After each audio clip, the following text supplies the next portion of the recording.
श्री बागेश्वर बालाजी की जय, सन्यासी बाबा की जय, सनातन हिंदू एकता पदयात्रा की जय, भगवती आदिशक्ति कात्यायनी माता की जय, वृंदावन बिहारी लाल की जय और सभी पत्रकार बंधुओं की जय। आज प्रसन्नता की बात है कि एक दिन बाद ही ठीक कल 7 तारीख से 16 नवंबर तक भारत की एक सबसे बड़ी 2.0 यानी हम अपने जीवन काल की दूसरी पदयात्रा प्रारंभ कर रहे हैं। 150 करोड़ भारतीयों की 150 किलोमीटर की हिंदू एकता पदयात्रा। ये पदयात्रा सनातन धर्म की विचारक यात्रा है। इस देश को कास्टवाद में खोखला किया है। हम इस देश में राष्ट्रवाद चाहते हैं। हम तलवारों की लड़ाई पर भरोसा नहीं करते, विचारों की लड़ाई पर भरोसा करते हैं। इस देश में सनातनीय परंपरा के मानने वाले जितने लोग हैं, हम उनकी लड़ाई लेकर के, हम उनके विचारों को लेकर के गांव गांव, गली गली, नुक्कड़ नुक्कड़ जाएंगे, हिंदुओं को जगाएंगे, हिंदुओं को एक करेंगे, ताकि आने वाले समय में भारत की जो जनरेशन है, अल्फा बीटा या वर्तमान में जैन जी, वो कास्टवाद के चक्कर में ना पड़कर राष्ट्रवाद के चक्कर में पड़े और भारत हमारा विश्व गुरु बने। इसके लिए ये पदयात्रा है, 150 किलोमीटर की है। कल प्रातःकाल 7 बजे से कात्यायनी माता मंदिर पर मंचीय कार्यक्रम प्रारंभ होगा। इसमें राष्ट्रगान और हनुमान चालीसा के साथ पदयात्रा प्रारंभ होगी। प्रतिदिन 7 शपथ ली जाएंगी।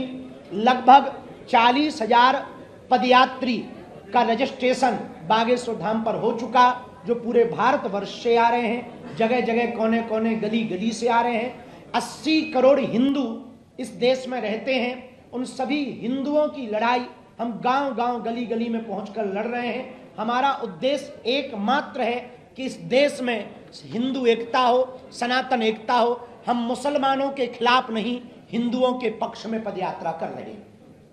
इस पदयात्रा में हम आपको निवेदन करना चाहें कि कोई भी पदयात्री अस्त्र शस्त्र लेकर न आए। इस पदयात्रा में माताओं की सुरक्षा विशेष रूप से हो। इस पदयात्रा में रहने की, भोजन की व्यवस्था बहुत व्यापक रूप से की जा रही है। जितनी सामर्थ्यता है हमारी, इन 10 दिनों में 9 रातें रुकेंगे, 10 दिनों तक चलेंगे। प्रातः काल हनुमान चालीसा राष्ट्रगान से प्रारंभ होगी। इसके बाद पदयात्रा बढ़ेगी। गांव के लोगों से हम मिलेंगे, उनसे हिंदू एकता के लिए संकल्प दिलवाएंगे। मंचों पर संकल्प दिलवाया जाएगा, रोड पर भी संकल्प दिलवाया जाएगा। इस देश के साधु संत महात्मा और अभिनय जगत के लोग और राजपीठ के लोग, सभी लोग इस पदयात्रा में आ रहे हैं। जो जो हिंदुत्व से प्रेम करते हैं, सनातन से प्रेम करते हैं, तिरंगा से प्रेम करते हैं, वो इस पदयात्रा में आ रहे हैं। कुछ लोग हैं जो तिरंगा में चांद देखना चाहते हैं, हम चांद पर तिरंगा देखना चाहते हैं। इस पदयात्रा में दोपहर के भोजन के समय भी संकल्प होगा। 7 संकल्प लिए जाएंगे। हिंदू एकता का, सामाजिक समरसता का, यमुना शुद्धिकरण हो, गौ माता राष्ट्रमाता हो, पर मूल रूप से हम कास्टवाद से ऊपर उठकर राष्ट्रवाद के प्रति सजग रहें। हमारा उद्देश्य इस पदयात्रा का आपकी आने वाली पीढ़ी को बचाना। यहाँ जितने पत्रकार हैं, मीडिया कर्मी हैं या कैमरा चलाने वाले हैं, हम आपके बच्चों के लिए भी ये पदयात्रा कर रहे हैं, ताकि आपके बच्चे आने वाले समय में इस्लामिक ना हो जाएं, अपनी परंपरा को मानते रहें। इसके लिए ये पदयात्रा कर रहे हैं। इसी के लिए हमने आज हमारे अभिभावक रूप में श्री तिजारा बालाजी और श्री मनोज त्यागी जी, आप सब ने आज की व्यवस्था की, आप सबको बुलाया। इस पदयात्रा में 10 तारीख जो है वो पूरी की पूरी 10 तारीख की पदयात्रा सिखों के 9वें गुरु तेग बहादुर जी, उनकी शहादत के लिए ये उनका वर्ष चल रहा है, शहादत का साला चल रहा है। उस दिन की पदयात्रा पूरी उनके लिए समर्पित रहेगी। एक दिन की पदयात्रा किसानों के लिए समर्पित रहेगी। इस देश के 2 ही रियल हीरो हैं, सरहद पर खड़ा जवान और खेत में खड़ा किसान। इन 10 दिनों की पदयात्रा में पूरी पदयात्रा हिंदू एकता के लिए है। हम साधु होने के नाते गांव गांव, गली गली जब जाएंगे, 150 किलोमीटर, 3 प्रदेश, दिल्ली, हरियाणा, उत्तर प्रदेश, लगभग 6 जिले, लगभग अगल बगल से मिलाकर 422 ग्राम पंचायतें, 5 करोड़ की लगभग आबादी के बीच से, जनसंख्या के बीच से ये पदयात्रा निकलेगी। लगभग 40,000 से 1 लाख सनातनी हिंदू इस पदयात्रा में सम्मिलित होंगे। देश के संत, महंत, महापुरुष, अभिनेता, नेता, खेल जगत के लोग इस पदयात्रा में आएंगे और हम गांव गांव, गली गली जाकर हिंदू एकता की भिक्षा मांगेंगे। इस पदयात्रा में 2 बातें विशेष रूप से हैं। जो पदयात्रा में आवे अस्त्र शस्त्र ना लावे। इस पदयात्रा में जो आवे हिंदू एकता पर जोर दें। इस पदयात्रा में जो आवे किसी दूसरे मजहब के खिलाफ अनर्गल टिप्पणियां ना करें, क्योंकि हम ईसाई या मुसलमानों के खिलाफ नहीं, केवल हिंदुओं के पक्ष में हैं। इस पदयात्रा में विशेषतया पूरे देश की हम एक नजर चाहते हैं। आप यदि नहीं आ सकते, लड़ाई हम आपकी कर रहे हैं, आपके लिए कर रहे हैं, आप नहीं आ सकते तो घर बैठकर लाइव संस्कार बागेश्वर धाम यूट्यूब चैनल पर चलेगा, उससे एक एक पोस्ट घर बैठ करके करें, यह भी आपका सहयोग हो सकता है। इस पदयात्रा में कल हर दिन की पदयात्रा प्रातः काल से शुरू होगी, 7 बजे से होगी, सायं 6 बजे हम विराम करेंगे। आगे न किसी पार्टी के लिए है, न किसी पार्टी के पक्ष में है, न किसी के विपक्ष में है, न सरकार से मांग के लिए है, केवल विचारिक क्रांति है, विचारों को जगाने के लिए है। जिस जिस पार्टी में हिंदू है उस पार्टी की ये पदयात्रा है। अंत में हम अपनी बात पूर्ण करने के पूर्व में इस पदयात्रा के पड़ाव के बारे में हम बोलकर फिर आप लोगों के जो भी प्रश्न हो, खुजली हो, कर सकते हैं। हाँ, विनोद की बात है, हम सारे आप लोग ऐसे गंभीर बैठे जैसे बहुत बड़ी प्रेस कॉन्फ्रेंस में। जो पदयात्रा कल से प्रारंभ हो रही, कात्यायनी माता मंदिर छतरपुर से प्रारंभ होगी। 9 बजे मंचीय कार्यक्रम प्रारंभ होगा। देश के सभी संत पूज्या दीदी माँ रितंबरा जी भी पहुंचेंगी एवं आप परम पूज्य श्री बद्रीनाथ वाले महाराज जी, बालकदास जी महाराज जी भी पहुंचेंगे, पूज्य श्री गीता मनीषी जी महाराज जी भी पहुंचेंगे, अयोध्या हनुमानगढ़ी के संत पूज्य महंत श्री राजूदास जी महाराज जी भी पहुंचेंगे। उस क्षेत्र के नेता और अभिनेता, अभिनय जगत एवं गायक कलाकार सभी पहुंचेंगे और सभी बागेश्वर धाम का परिवार और हम राष्ट्रगान हनुमान चालीसा से यात्रा प्रारंभ करेंगे। 9 बजे से 10 बजे के बीच में सबसे पहले धर्म ध्वज आगे चलेगा, उसके पीछे अखंड नाम संकीर्तन चलेगा, क्योंकि ये अनुष्ठानात्मक है, राजनीतिक नहीं। तो धर्म ध्वज आगे चलेगा। किसी भी पदयात्री को धर्म ध्वज से आगे नहीं निकलना है, क्योंकि हम सब धर्म के नीचे हैं। ये देश सनातन संस्कृति धर्म से ही चलती है, उसकी आज्ञा का पालन करना है। गौ माता आगे चलेगी, अखंड कीर्तन आगे चलेगा, फिर संत महंत चलेंगे, फिर ये दास चलेगा। छतरपुर दिल्ली मंदिर से कल प्रारंभ होगी और कल रात्रि काल तक हम हर हाल में जिरखोद मंदिर पहुंचेंगे। ये हमारा पहला पड़ाव होगा। 8 तारीख को दोपहर का भोजन मेडिकल कॉलेज में लेंगे, लेकिन रात्रि विश्राम दशहरा मैदान फरीदाबाद में होगा। 9 तारीख को दोपहर का भोजन बल्लभगढ़ मंडी में होगा, परंतु रात्रि का विश्राम 9 तारीख का सीकरी में होगा। 10 तारीख को दोपहर का भोजन विश्राम पृथला में होगा, रात्रि विश्राम पलवल में होगा।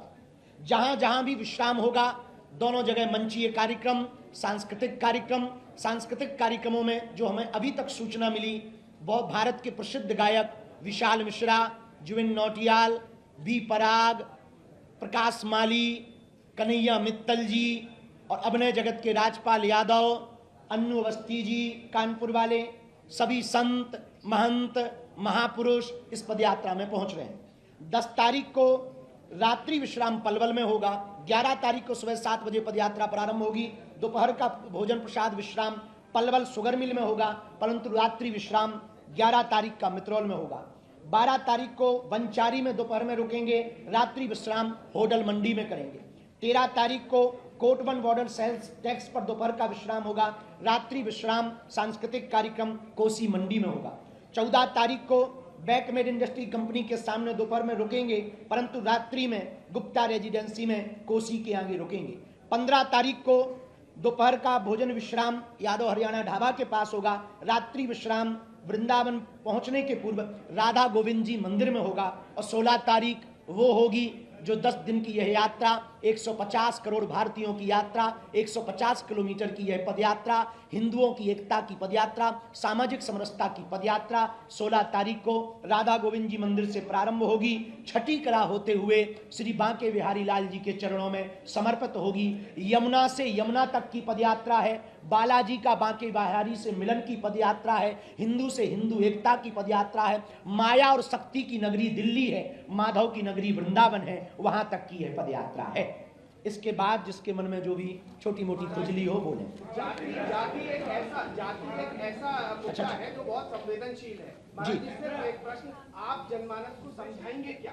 देखिए, हम जातियां मिटाने के लिए पदयात्रा नहीं कर रहे हैं, जातीय अहंकार को मिटाने के लिए पदयात्रा कर रहे हैं। हम जातिवाद के खिलाफ हैं, जातियों के खिलाफ नहीं है। हम अंगड़े और पिछड़े की लड़ाई के खिलाफ हैं। हम इस देश में समानता चाहते, हम इस देश में एकता चाहते, हम इस देश में अंगड़े और पिछड़े में दंगा नहीं गंगा बहाना चाहते।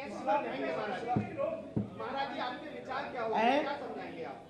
जी, क्या समझाएंगे, क्या विचार है? हम सब ईश्वर की संतान हैं, ईश्वर हम सबका एक है, हम सब भारतीय हैं, भारत हमारा है। जब भगवान ने हमको बनाने में एक जैसा खून दिया तो हम आपस में लड़ करके बड़े छोटे बनकर के क्यों मरें? क्यों ना हम भारत के लिए लड़ें, क्यों ना हम सनातन के लिए लड़ें, ताकि भारत हमारा विश्व गुरु बने।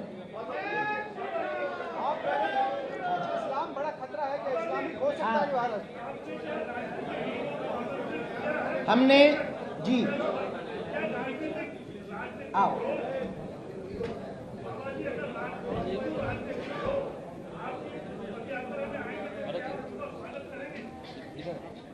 हमने सभी पार्टियों को आमंत्रित किया, पत्र भेजकर किया। समय हम पे कम था, हम अकेले हैं भैया, हमारे आसपास और तो कोई ऐसा प्रबल कोई ये व्यक्ति नहीं है जो देख लेता हो। हमने पत्र सभी पार्टियों को भेजा, सब पार्टियों के अध्यक्षों को भेजा, जिनके अंदर हिंदुत्व का उबाल हो, हिंदुत्व की विचारधारा हो। यदि हम उनके लिए लड़ाई लड़ रहे हैं तो वो आए तो वेलकम, न आए तो भीड़ कम। आपने कहा मैं ये यात्रा आपके बच्चों के लिए कर रहा हूँ। हाँ, कभी इस्लामिक ना हो जाए तो इस्लाम बड़ा खतरा इस समय भारत के सामने। इस देश में कुछ लोग गजबाए हिंद के नारे देते, इस देश में कुछ लोग सरतन से जुदा के नारे देते, भारत तेरे टुकड़े होंगे ऐसे नारे देते।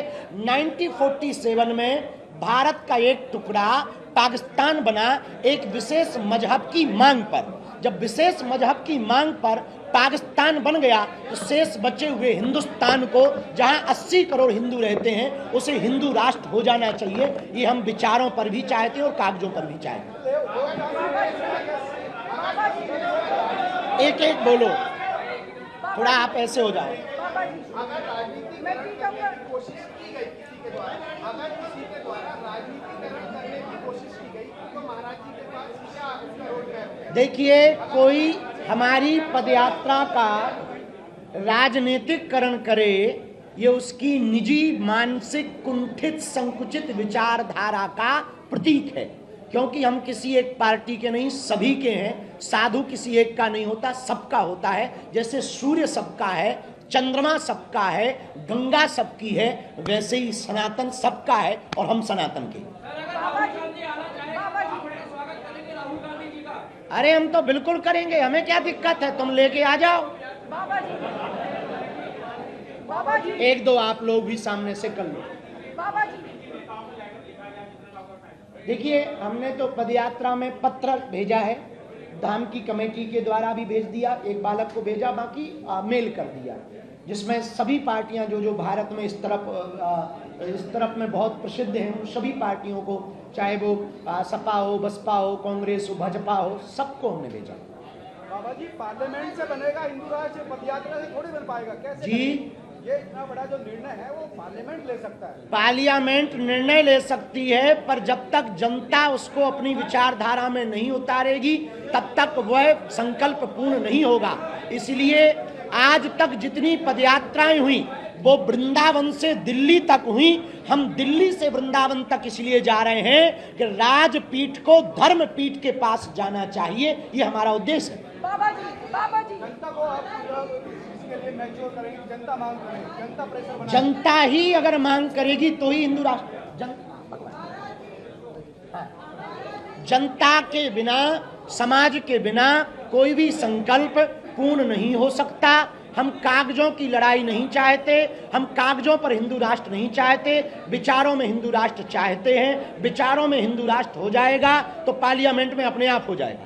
बाबा जी, बाबा जी, बाबा जी, सिख परंपरा के पूरा समुदाय आ ही रहा है।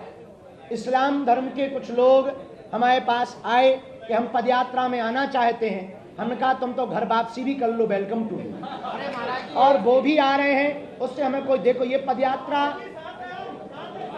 ये है फैज खान, वे कह रहे साथ में है। तो ये पदयात्रा सबकी है, इस्लाम ईसाई सब लोग आ सकें, पर कायदे में आएंगे तो फायदे में रहेंगे। महाराज यदि कोई आपकी पदयात्रा में आता है, कोई आपकी पदयात्रा में आता है और कुछ इस तरीके का बयान करता है जिससे पदयात्रा को नुकसान हो या हिंदू राष्ट्र की भावना को नुकसान हो, तो क्या आप वो अलाउ करेंगे?